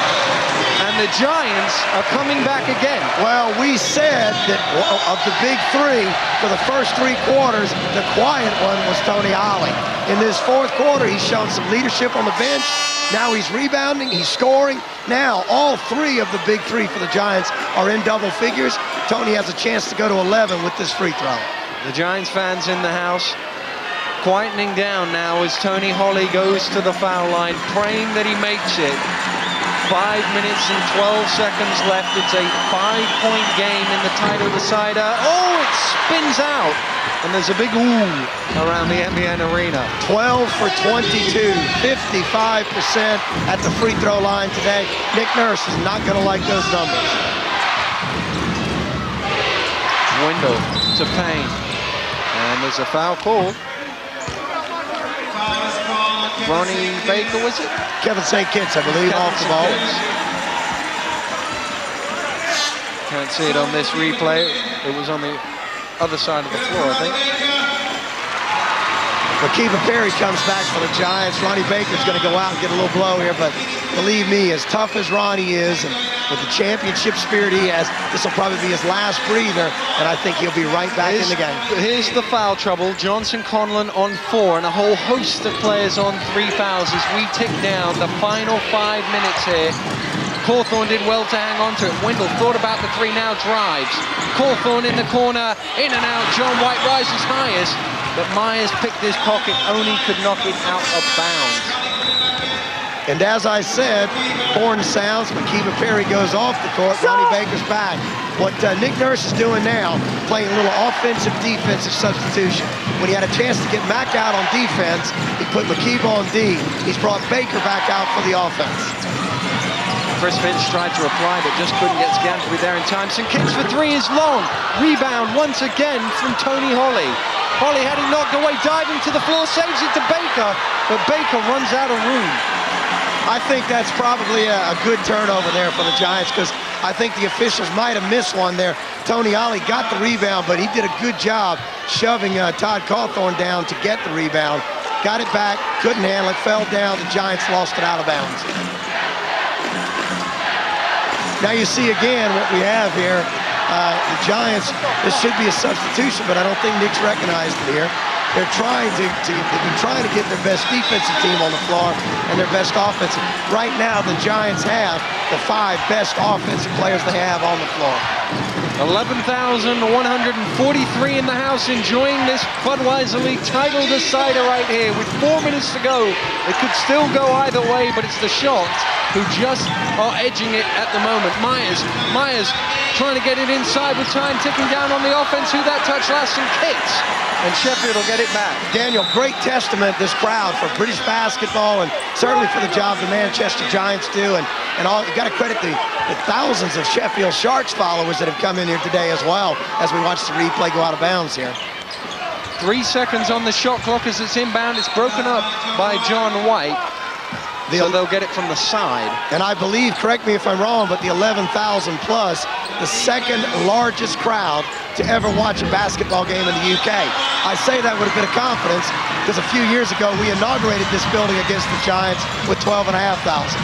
Dorsey gets it to Baker, who did well to keep it in bounds. Holly through the middle, scores! Tony Holly makes it a one-shot game with less than 4 to play. Has the big Tony Holly come to life? Take a look here now, 5 for 12. His shooting has jumped up incredibly in this 4th quarter. He's scoring points and he's leading this team. Defense is the cry, but the foul is the call. Tony Holly is called for it.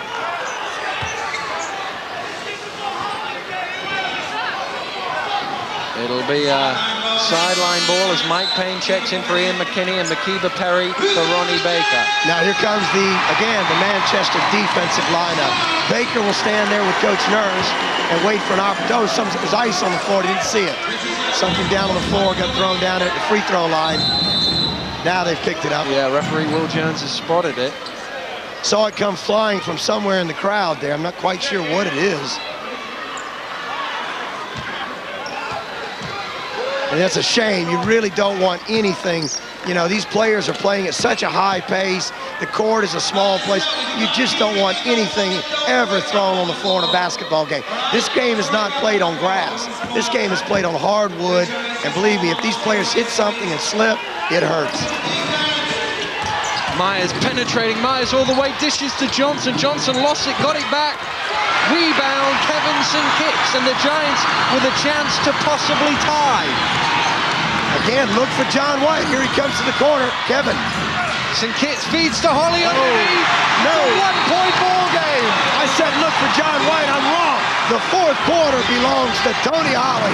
He is taking over single-handedly in the fourth quarter, and he is making the Giants come back in this fight for the title. Manchester Giants 8 without reply. It's forced the home fans to crank up the volume on the defensive cry. And Sheffield, foul called on John White as Conlon drives to the basket, and that is foul number 4. Well, we talk about Conlon's foul trouble, but now with John White on 4 fouls, and as aggressive a player as John is defensively, if I'm Chris Finch, I'd try to isolate John and go at him. As John tries to get the crowd behind him here, he's igniting the crowd, saying, let's make some noise. Conlon, who missed 3 crucial free throws last week to make this game the title decider, misses a big one here with 2:47 to go. As we've said, Travis Conlon, not an excellent free throw shooter for a guard, and he's missed some big free throws in big games. He makes the second, though, and it ticks it up to a 2-point Sheffield lead. Billy, regulation or overtime? I still say regulation. I think that these guys are far too up for this than to go to overtime. Dorsey to tie it. No. Payne with the rebound. And Conlon says, we'll just take care of the ball. I think it's about tempo now, Dan. I think Sheffield really got to try to take some time. Myers along the baseline is fouled by, I believe, Makiba Perry. It is Makiba Perry, and that is foul number 4 on him. Now let's also talk about fouls and free throws having a chance to decide the game. Because right now, every time for the last 2:21 of this game, 2:22 left, that the Giants foul the Sharks, they're going to shoot 2 free throws. On the other end of the floor, the Sharks have only committed 3 team fouls, so the Giants have still got to get a couple fouls before they get free throws. The foul trouble, both teams with a couple of players on 4 as Myers goes to the line. The whole of Manchester trying to put him off, and the whole of Sheffield over there jumping to their feet as he makes the shot. 18 points for Terrell today, and this could put him, if he makes this one up in his head-to-head battle, as John White is also on 18, now Terrell on 19. The Sharks lead by 4 as we approach the final 2 minutes in the game that will decide the destiny of the league title. Dorsey going inside against Scantlebury. Tough play. TD. That is a championship play in a championship game from a former Budweiser League MVP. Myers again going along the baseline. Johnson loses it, gets it back, but he ran out of court. It bounced on the line, and what a big turnover by the Sheffield Sharks. And I don't know if the folks at home can hear this, but I tell you, this place, the arena in Manchester, is getting loud right now. Crowd coming to their feet to support the Giants. Giants with a chance to tie or take the lead with a 3. Here's John White. Would you go for a 2 or a 3, Billy, right here? I think you take whatever you can get because you want to tie it or take the lead, doesn't matter. White faked at the 3, Baker to take the lead! No, it doesn't go, and Johnson pulls down the rebound, and he's fouled by Tony Holly, and I think that was a foul to send him to the foul line. 2 shots. Because Wilbur Johnson is a poor foul shooter for the Sheffield Sharks. He shoots 65% on the season. Now, you might think, you know, it's a God, he's 94 feet. You know, a basketball court in length. Will's about 94 feet away from the basket. Certainly not going to score, but it's a good foul because it takes no time off. You don't waste any time defending Sheffield's offense, and you put a 4 shooter at the line. Johnson misses the first. Well, we talked about them going 1 for 7 at Chester the other night to set up this decider, or they would have already been crowned Budweiser League champions. Makes the second. It's a 3-point game, 1:26 to go. Ronnie Baker for the Giants as they try to claw it back here and win themselves a league title. John White, the man who's won it for the last 2 years. Round to St. Kitts. Baker into Holly. Holly is fouled on the floor. It's foul on Will Johnson, and that is his 5th. And final foul, he's out of the ball game, and the Giants fans are on their feet. They're loving that. Good play there by the Giants, actually attacking the baseline and taking it to Will Johnson. If we get a chance to see the replay, Johnson's got 12 points, but uncharacteristically only 1 rebound tonight. Johnson, probably the Sharks' best rebounder. Tony Ollie, we said, who's been the man in the 4th quarter. I don't know about too much of a foul there, but break for the Giants as Will Johnson fouls out with very little contact. St. Kitts to the finger roll, and with 1 minute and 4 seconds left in the Budweiser League title race, there is only 1 point between the two teams. The Giants trail the Sharks. Defense is the cry again from the Manchester fans. Sheffield looking to get the ball to Myers for 3. Doesn't go. White with the rebound. White kicks it long to St. Kitts. St. Kitts is blocked by Myers. Cawthorne has it to Conlon, and Payne comes up with it, and Sheffield are going to try and take it as quickly, as much time off the clock as they can, but they need a score. They have to score. The foul is there. Ronnie Baker commits the foul with 30 seconds to play. Nick Nurse is very angry there because he wanted a foul at the other end. Well, we know that the last time these two teams played, we went to double overtime, and it was a very controversial decision that won it for the Sharks. You'd hate to see it again won on controversy, but I think on the play there that, you know, there was a lot of Kevin St. Kitts and a lot of his crowd felt that he was fouled, but a great defensive play if it wasn't a foul by Terrell Myers. Stamps misses the free throw. The veteran of 500 games can't make the first, and the Sheffield fans are in agony there. With only 30 seconds left now, even if he makes this, the Giants have a great chance to win with a 3. It's a 2-point game, 30 seconds left. You go 2, you go 3, you go what you can get. You get what you can get because, you know, you're on your floor. First best shot you can get, take it, knock it down. It's winner takes all. The title's on the line. It must be one here. There's a foul on the floor. Pete Scantlebury fouls Dorsey. And if I tell you, great play by Tony Dorsey there, Daniel, because, you know, he just said, I'm over here, I'm isolated one-on-one, I'm going to put it on the line. Remember, the Manchester Giants have shot more free throws this year than any team in the Budweiser League. If Tony Dorsey goes hard in the basket, the likelihood is he'll get fouled. Now he's got to make them. Well, there's the old trick of the trade is to ice the shooter. When it's a big game like this, you make him think about them 2 free throws that he's got to make. I think that's what Chris Finch has done. Let's go check it out. Oh, we want to run. We're going to stretch this a lot of time, so be smart about it. Yeah. Hey, listen. Hey, right, if he makes both, okay, if he makes both, when do we want to run when we come down? Run high back. Huh? What do you want to run? 1-4 low. 1-4 flow. Okay. Listen, we're gonna run the screen across in 1-4, so look for it. Nah, shit, Pete don't know it. All right. Okay, yeah, put Trav down inside on the 1-4. You go to the corner opposite Trav. No. On Trav's side. On Trav's side. Okay, listen, don't go with where they can get something going at the opposite way. Okay, they're gonna double though. All right, so somebody's gotta be available. All right, here we go. No, I think that was a very good foul on the play there by the Sheffield Sharks. Because even if Tony Dorsey makes these 2, all he can do is tie the game now. If you let him pass it around, maybe they hit a 3 and take the lead. The Sharks will get one last look no matter what happens. Tony Dorsey, the only man on the starting 5 for the Manchester Giants not to win a league title. He has 2 free throws here to try and draw it level, but he's only been 40% from the line tonight. 2 huge shots for Dorsey. Makes the first. And I was about to say everybody jumped to their feet, but they're all standing here. Dorsey to tie the title decider with 19 seconds to play. Yes! We're tied at 85. Myers now, Sheffield looking to win the title with the final shot of the game. Defense the cry. Overtime, Billy, or is it going to be one here? It's going to be on this play right here by Myers loses it. Sheffield ball. We're going to find out now as we've got 3.5 seconds left. 3.5 seconds to go. The title is on the line. The winner wins the title. Chris Finch has 3.5 seconds to come up with a play here. He's called a timeout. Let's see what it is. They must not turn it over. If we don't get the score so long.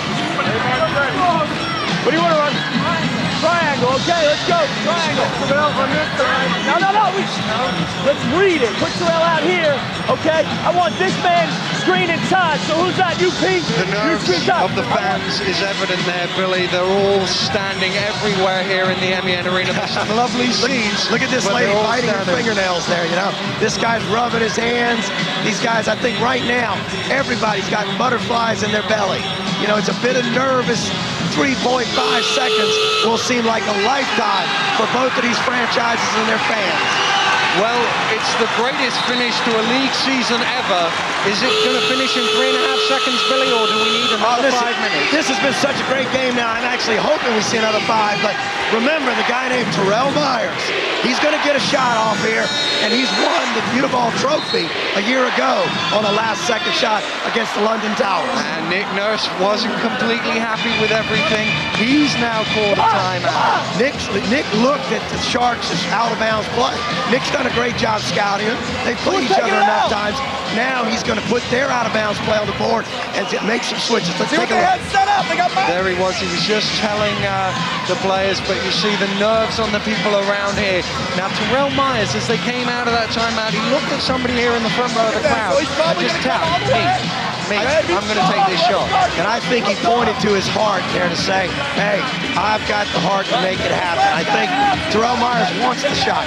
He said at the end of the National Cup final against us, he said, Coach Finch believes in me. He lets me take the big shots, and believe me, I don't care how many I've missed all day. I want the ball in my hands with the game on the line. Well, we've still got 3.5 seconds. We're still tied at 85. The best two teams in the league are going to win to decide it right here. The Giants, who have not led since the first quarter, are hanging on here with one defense. They're looking for Myers. Myers fakes it. Now Myers to win the league. Yes! Terrell Myers has won the league. Phoenix shot, and the Sheffield Sharks have gone crazy. Terrell Myers has won the league, Billy Mims. I said a year ago he won his first championship in British basketball, hitting the same shot against Kevin Cagle's London Towers. Again, he wanted the ball, he had the heart, they executed the play, he made the shot. Terrell Myers, certainly my vote now for British basketball's 1999 Player of the Year. Terrell Myers, what a huge shot, but he did the smart thing. He sold the fake, went round the defender, and hit the open jumper. Cardinal sin of the defense there. You don't go for the head fakes, you stay on the floor. A block shot out there wasn't going to do any good, but when he went for the block and went for the fake, Terrell got the wide open shot. Terrell Myers right in front of me and Billy here going, I got the heart, that was me. He did come up, and he played hard all the way through the season. He's saying, look at Chris Finch. Chris Finch, in only his second year as a full-time professional coach, claiming his first National League, Budweiser League championship title, and all hats are off. They had to come in here against all odds, against 11,000 fans, and beat the Giants with all their great players and their experience. And look at that Sheffield crowd. A well-deserved victory today for the Sharks on the opponent's floor. And you've got to feel sorry for the Manchester Giants. They're distraught over on the other bench there. They pushed it all the way, and just at the end, couldn't quite get it done. Absolutely. I mean, you know, your heart has to go out to them. They had a great season. But again, you know, Nick Nurse said it best this week.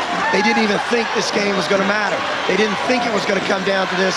If Robbie Pierce and the Chester Jets hadn't have beaten the Sharks this week, we'd have never had this title decided. So the Nick Nurse Giants, they got a second lease on life, courtesy of the Chester Jets. And today, the Sheffield Sharks made no mistake about it. For the 98-99 season, start to finish, they were the best of British basketball. Certainly were. Remember, of course, at the beginning of the season, they started so tremendously. I've just got to give a quick mention to Matt Gaudio, who played a great job for the Sharks in the first 13 league games before that knee injury. They've got the M on the shorts in respect to him, and I'm sure they'll dig out one of their medals and send it over to him in the States. Absolutely. It's kind of surprising that he's not here today. I would have thought that, somebody in their organization would have dragged him on a plane and dragged him here today, but I'm quite sure he's in their hearts. He may not be here in physical presence, but in the heart, Todd Cawthorn, Travis Conlon, Terrell Myers, Pete Scantleberry, all the great Sharks that have done the job. There's Will Johnson, fouled out, but still saw his team win. And all those Sheffield Sharks fans who came here today to make it happen, Matt Gaudio, very much in their heart. Pete Scantleberry, his 500th performance, and he picks up a league winner. Does it get any better than that? You can't make your 500th performance much more memorable. Here it is then, Todd Cawthorn going up for the trophy, receiving it from the Basketball League Chief Executive Mike Smith. There's Cawthorn, the second thing he's lifted this season, the third in the last 2 years. What a sweet, sweet moment it is for him. He picks it up, he raises it there for the fans and for the photographers in front of us. And what a sweet moment it is for everybody connected with Sheffield basketball. Well, their organization this year has sort of been the epitome of what you want, because they brought back the coach from last year. They brought back almost all of their players. They kept their team intact. They made 3 additions during the year that I think were tremendous. Matt Gaudio in the beginning got him off to a great start because he fit right into the Sheffield mentality. Travis Conlon has been one of the best playmakers in the league and just really fit in with Terrell Myers in that backcourt. And then the third addition, the veteran Peter Scantleberry. Those 3 additions, with everything they kept intact from last year, they deserve to be the British Basketball Budweiser League 99 champions. So what are the emotions now, Billy? You've been doing this for the last couple of years.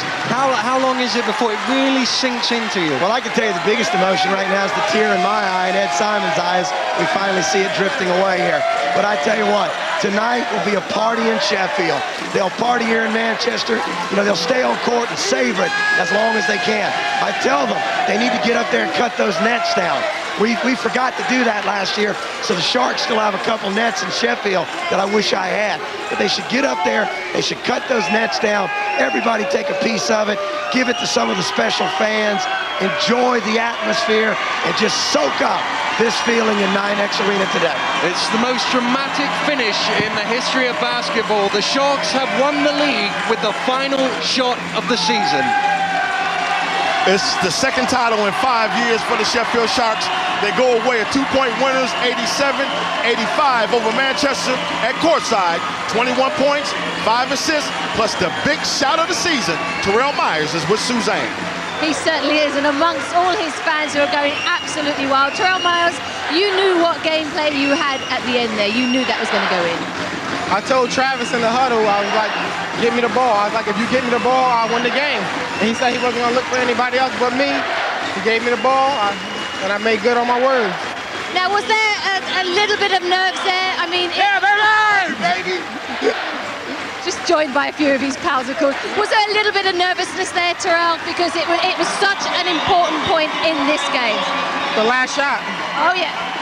I was more nervous at the beginning of the game, but when it comes to the end of the game, I work so hard in the summertime that's what I live for. And if I get the ball, I feel that I'm always going to make it. Well, you certainly did. Now, some of the comments that were made before this game, of course, was that, can it live up to the hype of the week before? It certainly did. We couldn't have had a closer game, could we? We knew it was going to be a great game, We went down to Chester, we blew we blew our chance. So we came in here and we just wanted to give people what they wanted all year. And we came out and we proved, no ifs, ands, or buts, that we're the best this year. How did you guys dig yourself out of the hole after you lost to Chester last Sunday?